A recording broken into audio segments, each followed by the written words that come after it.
백세대 학제 105강. 대한민국 정부가 탄생 2년도 지나지 않아 6.25 전쟁이 터졌습니다. 왜죠? 그 답을 찾아갑니다. 신중년 행복 디자이너 이규철입니다. 첫 번째, 6.25 전쟁의 배경을 살펴봅니다. 6.25 전쟁은 한반도의 분단의 결과입니다. 한반도의 분단은 제2차 세계대전 종전을 전후하여 극동아시아 지역을 중심으로 펼쳐진 미국과 소련 등 주변 열강의 견제와 타협에서 비롯되었죠. 1945년 2월 얄타 회담에서 미국, 영국, 소련 등 3개국 정상회담을 통해 결국 한반도는 북위 38도선을 경계로 미군과 소련군에 분할 점령당하는 분단국가가 되었습니다. 1946년 3월과 1947년 5월 서울에서 미소 공동위원회 회의를 개최했지만 합의점을 찾지 못해 한반도 문제는 1947년 9월에 유엔으로 이관되었죠. 1948년 5월 31일까지 한반도 전역에서 선거를 하기로 결의했지만 소련 겁으로 북한에 들어가지 못했습니다. 결국 1948년 5월 31일 미군 점령 하의 남한에서만 선거를 하여 의회에서 이승만을 대통령으로 선출, 1948년 8월 15일 독립선포로 대한민국 정부가 탄생했습니다. 남한에서 대한민국 정부가 탄생하자 소련은 8월 25일 38도선 이북지역에서 소련식 선거로 1948년 9월 9일 조선인민공화국 공산정권을 선포합니다. 대한민국 정부 수립 이전인 1946년 9월 서울 철도 파업, 10월 대구 폭동, 1948년 제주 4.3 사태와 그 후 한라산 일대의 게릴라전 등 1948년 10월 20일 여순 반란과 지리산, 태백산 및 오대산 일대의 빨치산 활동 등으로 남한에 치안은 극히 불안한 상태였습니다.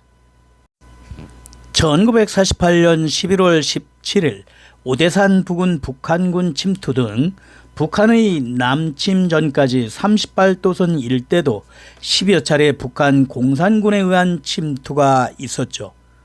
남북 간의 대립은 더욱 격화되었습니다. 두 번째, 한반도의 주변 정세입니다. 북한 김일성은 1949년 3월 소련을 방문해 조소 경제문화협정을 체결했고, 소련과 중국은 1950년 2월 우호동맹 및 상호 원조조약을 체결함으로써 북한은 소련과 중국 양 후원국으로부터 원조를 얻을 수 있는 길이 마련되었습니다. 한편 1948년부터 시작된 미군 철수로 한반도 내 남북한 군사력 균형은 붕괴되기 시작하였고 북한에 결정적인 유리한 상황이 조성되었어요. 막강한 군사력을 갖춘 김일성은 마침내 무력 통일을 구상하는 데 국의 요인은 하나, 1949년 10월 중국 대륙의 공산화, 둘, 1949년 6월 주한미군 철수, 셋, 1950년 1월 미국 극동 방어선에서 한국과 대만 제외시킨다는 애치슨 미 국무장관 성명, 넷, 1949년 말경 김일성이 모스크바를 방문, 남한의 무력 침공 계획에 대한 스탈린 승인을 받아냈다는 점 등을 들 수 있죠. 또 국내적 요인은 하나, 남노당 붕괴에 따라 남한에서 인민혁명이 일어날 가능성이 희박해졌고, 둘, 김일성은 민족 해방을 위한 투사로서 경쟁에서 박헌영을 압도해야 할 필요가 있고, 셋, 남한이 아직도 정치 경제적으로 혼란 상태이며, 넷, 국군의 병력 장비가 열세했기 때문이었습니다. 세 번째, 6월 25일 새벽 남침입니다. 1948년 8월 15일 독립을 선포함으로써 대한민국 정부가 탄생했는데, 근데 2년도 안 된 1950년 6월 25일 새벽 4시경 6.25 사변, 국제적으로 한국전쟁이 터졌어요.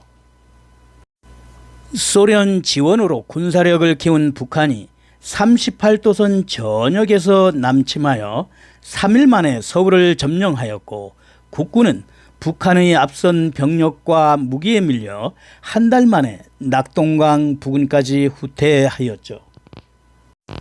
전쟁 발발 소식을 접한 미국은 6월 25일 오후 유엔 안전보장 이사회를 긴급 소집하고 평화를 파기하는 침략 행위라고 선언합니다. 이어 미국 주도로 유엔 안전보장 이사회가 열려 유엔군이 파병되었고, 유엔군이 9월 15일 인천 상륙작전의 성공으로 서울을 되찾고 압록강까지 진격하였어요. 하지만 북한의 요청으로 중국군이 개입하자 다시 서울을 빼앗겼고, 1953년 7월 27일 휴전협정이 체결될 때까지 전투가 계속되었습니다. 네 번째, 6.25 전쟁 그 결과는 3년 1개월 동안 전쟁을 치르면서 인명피해가 약 450만 명에 달했어요. 그 가운데 남한 인명피해는 민간인 약 100만 명 포함 약 200만 명, 공산 진영 인명피해는 100만 명, 민간인 포함 약 250만 명으로 추산되고 있답니다. 그리고 남한은 43% 산업시설과 33% 주택이 완전히 파괴됐죠. 또한 약 1,000만 명의 방대한 이산가족을 남겼습니다. 1954년 4월 제네바에서 대한민국과 유엔 참전 16개국, 그리고 북한과 중국 및 소련이 참석한 가운데 한반도 관련 회담이 개최되었죠. 그러나 공산군 측은 오로지 주한 유엔군의 철수만을 주장하였고 합의점을 찾지 못했습니다. 같은 해 6월 회담은 결렬되었고, 남북한은 항구적인 평화가 아닌 휴전 상태로 오늘에 이르고 있습니다. 이렇게 6.25 전쟁을 치르면서 엄청난 인적 및 물적 손해가 컸지만, 또한 심각한 문제는 민족 내부의 불신과 적대감이었죠. 서로 상대방을 증오하고 복수심을 갖게 되었으며, 따라서 평화적 통일의 분위기를 가로막고 있답니다. 남과 북 모두에서 흑백 논리의 사고방식이 크게 자라나 의식세계가 경직되었으며, 상대방과의 타협과 대화 자체를 죄악시하는 분위기가 자리 잡았습니다. 그리하여 남과 북 모두에서 중도적인 이념을 추구하는 세력이 성장할 수 없었고, 지금까지도 어느 한쪽으로 편향된 이념과 세력만이 집권하게 되는 현실이 안타깝기만 합니다. 다섯 번째, 21세기 하나가 되는 대한민국이 됩시다. 6.25 전쟁이 발발한 지 이미 70년이 지났어요. 21세기 대한민국 현재 문화적으로 세계적인 한국 열풍이 불고 있죠. 경제적으로 제4차 산업 AI 시대의 기업들은 소리 없는 글로벌 전쟁을 치르고 있고요. 근데 요즘 국내 정치는 아직도 철이 없을 정도로 심각한 상태죠. 이웃나라 일본은 자민당이 1955년 창당하여 65년 이상 자민당 역사가 바로 일본 정치의 역사입니다. 중국 공산당은 1921년 창당 100년이 지났고 1949년 10월 중화인민공화국 건국 공산당 정권 70년이 넘었어요. 조선민주주의 인민공화국 북한은 1948년 9월 9일 소련에 의해서 탄생하여 노동당 정권이 75년이 되어갑니다. 우리 주변 국가들을 둘러보면서 정말 숨이 막혀옵니다. 왜일까요?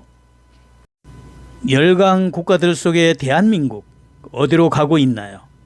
글로벌 시대에 아직도 국내 정치는 초년생, 서로가 흑백 논리, 내로남불 등 상대방과 타협과 대화 자체를 부정하는 분위기죠.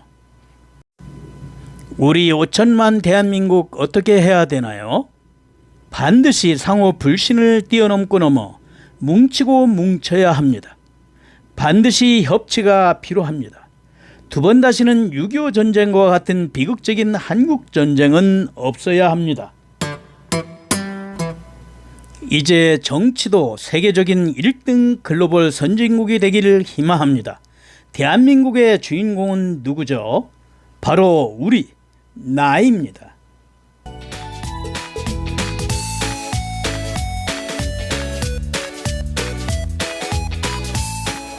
건강 100세 멋진 신중년 100세대학 다음 행복 디자인 기대됩니다.